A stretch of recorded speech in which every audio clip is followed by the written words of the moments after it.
Hello everyone, I hope you all are doing well. और मुझे उम्मीद है कि आपकी बार की प्रिपरेशन बहुत ही अच्छे से हुई होगी, क्योंकि 22 ऑफ सितंबर से एग्जाम है। बट यहाँ पे मैं कुछ पॉइंट डिस्कस करना चाहता हूँ जो एग्जाम के टाइम में हम गलतियां करते हैं, सिली मिस्टेक करते हैं, उनको कैसे कंट्रोल किया जाए, राइट? क्योंकि आपको पता है वर्क में नेगेटिव मार्किंग है और आपका एक एक नेगेटिव मार्क आपके सक्सेस को, आपकी फेलियर की तरफ ले जाता है। You are very well aware with it.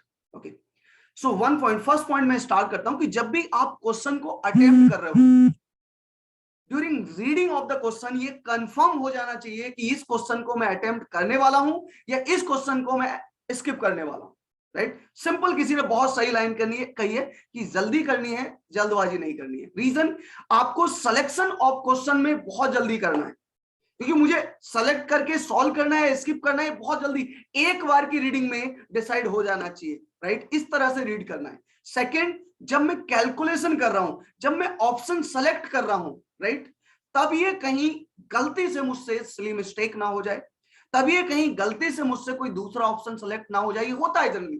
तो इसमें जल्दबाजी नहीं करनी है। तो फर्स्ट इंपॉर्टेंट पॉइंट आपको शायद क्लियर हो गया होगा कि during the reading of question it must be confirm in the first attempt कि मैं सॉल्व करने जा रहा हूं या स्किप करने जा रहा हूं।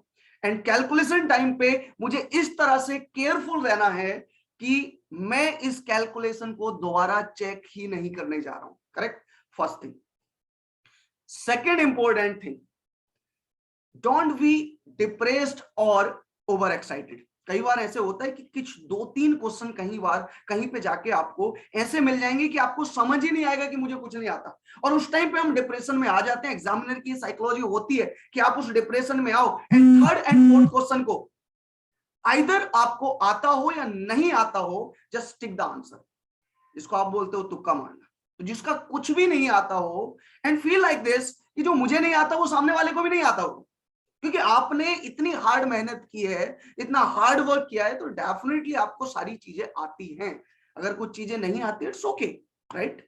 सो अगर कुछ नहीं आता है तो गैस नहीं करना है, राइट? ओवर एक्साइटेड का मतलब, आप कई बार 2-3 क्वेश्चन बहुत आसान देख लेते हो लाइन से और इतने ओवर एक्साइटेड हो जाते हो कि मुझे सब कुछ आता है, and then you start to tick the answer, right?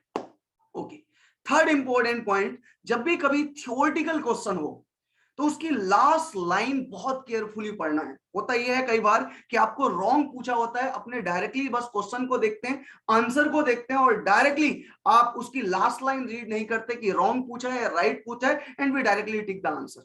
So again, इसमें भी मिस्टेक होने के चांसेस बहुत ज्यादा होते हैं, right? So these are the 3 points I would like to discuss with you so that chances to do the mistake in the examination will be very less. And आपको last में जाके एक पॉइंट बहुत अच्छे से याद रखना है कि आपने जितनी भी मेहनत की है उसका फल माय डियर मिलेगा जरूर। एंड डेफिनेटली आपकी जो मेहनत है, आपका जो हार्ड वर्क है, वो बार के एग्जाम में रंग लाएगी। We confident, we energetic, and write the exam very carefully. From my side, all the best to all the engineers for the work exam. Thank you.